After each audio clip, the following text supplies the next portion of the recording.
pour ouvrir cette matinée de réflexion, je vous propose qu'on accueille tout de suite le premier invité, le grand témoin, invité par la Mobile Marketing Association.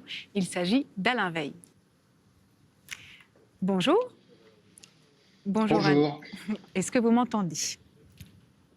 Je vous entends très bien. Le mobile fonctionne, en tout cas la connexion. Ma première question, si vous le permettez, sera un peu plus humaine et un peu moins professionnelle, puisqu'il va être question du mobile au cœur du citoyen. Quelle place a le mobile dans votre vie de citoyen ? Est-ce que vous aussi, vous êtes dans une relation, dans une love-hate relation avec ce terminal ? Absolument. Je crois que je suis mobile addict, puisque entre mon iPhone et ma tablette, qu'on peut considérer aussi comme un appareil mobile, je suis constamment connecté. J'utilise assez peu l'ordinateur. Vraiment, mon mobile, qui est un iPhone 12, donc avec une grande taille, me sert vraiment de couteau suisse. Je peux tout y faire, regarder la télé, lire, aller sur des sites internet, acheter en e-commerce. Et puis la tablette, c'est un super iPhone. C'est avec une tablette aujourd'hui que je suis en relation avec vous. C'est une super télé. Donc ma tablette est connectée en Wi-Fi et en 4G. Donc voilà, j'utilise beaucoup les appareils mobiles. Donc, addict et pas allergique. Côté professionnel, pour en revenir peut-être au sujet pour lequel nous sommes réunis, vous êtes président d'Altis, je le disais à l'instant, à qui vous avez cédé le groupe Next Radio TV il y a 5 ans. Quelle est aujourd'hui la place du mobile, à la fois en audience et en revenus, dans le groupe que vous avez créé, et quelle sera-t-elle demain peut-être ? Eh bien, votre question me fait repenser à la session de mon entreprise il y a 5 ans. Une des motivations qui m'a poussé à céder mon entreprise a été que j'étais convaincu que l'avenir des médias passait par les opérateurs télécoms. Donc Altis, c'est aussi SFR en France. Donc effectivement, pour le groupe Altis en général, la mobilité, c'est effectivement quelque chose de très important, c'est au cœur de son métier. Mais dans la partie média, c'est aujourd'hui essentiel, puisque les gens utilisent de plus en plus leur mobile pour regarder la télévision, pour écouter la radio, qui sont nos métiers principaux, mais aussi pour s'informer d'une façon générale, pour lire sur nos sites gratuits. On reparlera peut-être de l'Express aussi, qui a une stratégie différente sur le mobile, mais qui est aussi essentielle. Donc oui, au cœur d'Altis, la stratégie mobile est très importante. BFM, c'est une entreprise qui est finalement assez jeune, puisque nous allons fêter ses 15 ans cette année. Et quand on a démarré, on s'est intéressé surtout à la TNT plus qu'à Internet, parce que l'essentiel, c'était de réussir d'abord sur la TNT. Donc on s'est réveillé plus tardivement pour s'occuper d'Internet. Et au moment où on a travaillé vraiment activement le développement de notre site, on s'est dit, puisqu'on est en retard, on va mettre le turbo sur le mobile, sur le site mobile.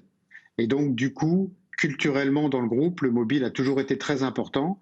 Et aujourd'hui, bfmtv.com est le premier site mobile d'information en France. Vous parliez d'Express à l'instant et de la stratégie mobile particulière que vous avez déployée. On peut parler aussi de la nouvelle formule lancée en début d'année qui mise beaucoup sur le digital, en effet, sur l'audio en particulier.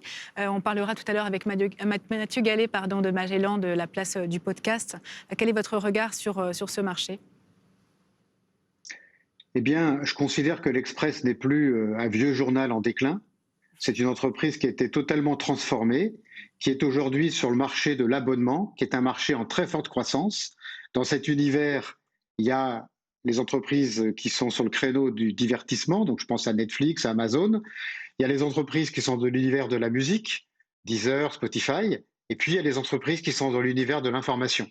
Il y a des marques mondiales comme le New York Times ou Washington Post, et il y a des marques locales. Et l'Express se situe sur ce créneau-là, l'information, le marché local, et évidemment, la mobilité est aussi quelque chose de très important, puisque l'avenir de notre entreprise repose encore sur le papier, pour un hebdomadaire, j'y crois, mais beaucoup évidemment sur le digital et sur le mobile en particulier. Donc on a vraiment basé notre stratégie sur la mobilité, sur le digital. Donc on recrute beaucoup d'abonnés sur le digital, et pour le recruter, il faut une offre élargie. C'est pas que de la lecture aujourd'hui. Donc le journal peut être écouté. on ait un podcast hebdomadaire ou qui peut être consommé à tout moment d'une façon délinéarisée, découpée comme on veut. Et puis évidemment, la vidéo est de plus en plus importante. On va la développer ardemment. Donc même pour une ancienne marque de presse, la mobilité, le digital, c'est effectivement très important.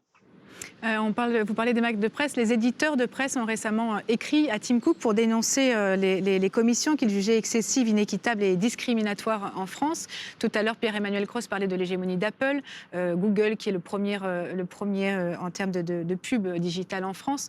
Quel regard portez-vous sur la place qu'occupent les GAFA en France aujourd'hui? C'est une place qui est contrastée, mais elle est aussi très positive. On peut être que admiratif devant ces formidables chefs d'entreprise que sont Steve Jobs, Bill Gates, Jeff Bezos et les autres qui dirigent les GAFA. Ce sont des types géniaux qui contribuent à changer le monde. Donc en tant qu'entrepreneur en France d'une ETI, on peut être qu'admiratif de ces entrepreneurs qui contribuent à réinventer le monde. Après, il faut qu'un certain nombre de règles d'équité, de libre concurrence soient respectées. Donc, il faut vérifier que ces entreprises ne sont pas dans une position dominante ou en tout cas qu'elles n'abusent pas de leur domination. Mais je crois qu'il n'est pas facile d'espérer développer son entreprise en se contentant de faire la guerre aux GAFA. Donc, on essaye de profiter des GAFA et il y a beaucoup d'avantages. On a besoin de Google. C'est aussi intéressant de voir qu'avec Google, il y a beaucoup de gens qui découvrent nos sites. L'Express a signé un accord récemment avec Le Monde, avec Télérama, avec Le Figaro, avec Google. Donc, on a trouvé notre compte et on a signé un accord de licence qui est intéressant et qui est important. Donc, on ne s'oppose pas aux GAFA, mais en même temps, moi, ce que j'essaie de faire, c'est de ne pas être dépendant des GAFA. Et pour ne pas être dépendant des GAFA, il ne faut pas vivre que de la publicité. Donc, notre stratégie, c'est de vivre de l'abonnement, comme d'autres grandes entreprises que j'ai citées tout à l'heure dans le divertissement ou dans la musique ou dans l'information. Et donc, en vivant d'abord de l'abonnement, on est beaucoup plus indépendant et beaucoup plus solide pour l'avenir que si nous ne vivions que de la publicité, où là, on maîtrise beaucoup moins le modèle parce qu'on est très dépendant des GAFA. Un dernier mot, peut-être vous rappeliez que SFR appartient au groupe Altis, vous présidez SFR aussi, qui est très présent dans la 5G. Il y a eu un débat très présent en France qui est celui de la sobriété numérique. Qu'est-ce que vous souhaitez apporter comme commentaire à ce débat? La sobriété numérique mérite sans doute de réfléchir régulièrement quand le monde change très vite, quand il y a de nouvelles technologies qui contribuent à changer nos vies aussi radicalement. Mais là aussi, en tant qu'entrepreneur, moi j'ai d'abord une vision positive. Je vois tout ce que la technologie a pu amener aux citoyens du monde. La 5G, ce n'est qu'une évolution par rapport à la 4G, comme la 4G était une évolution par rapport à la 3G. La 6G est déjà en préparation. Ces nouvelles technologies sont indispensables parce que les débits nécessaires ont une croissance exponentielle. Donc on a besoin de progrès, on a besoin d'évoluer. Moi, ma conviction, c'est qu'il vaut mieux vivre en 2020 qu'en 1920 ou en 1820. Je pense que même si le monde nouveau amène des technologies qui peuvent inquiéter, globalement, le bilan, il est quand même extrêmement positif. Donc, j'aurais une vision beaucoup plus, je dirais, positive, là aussi, du progrès, de la 5G. Le risque sanitaire, il est aujourd'hui pas avéré. Nous, on est dépendants d'autorités indépendantes. Si ce n'était pas le cas, évidemment, on sera amené à revoir les choses et à travailler pour trouver des solutions.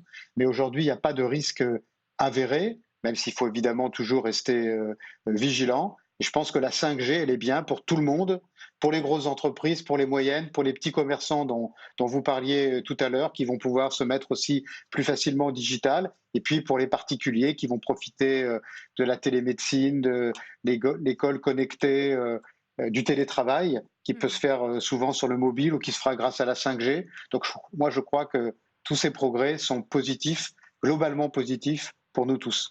Entrepreneur un jour, entrepreneur toujours. Merci beaucoup Alain Weill d'avoir été avec nous ce matin. Merci à vous.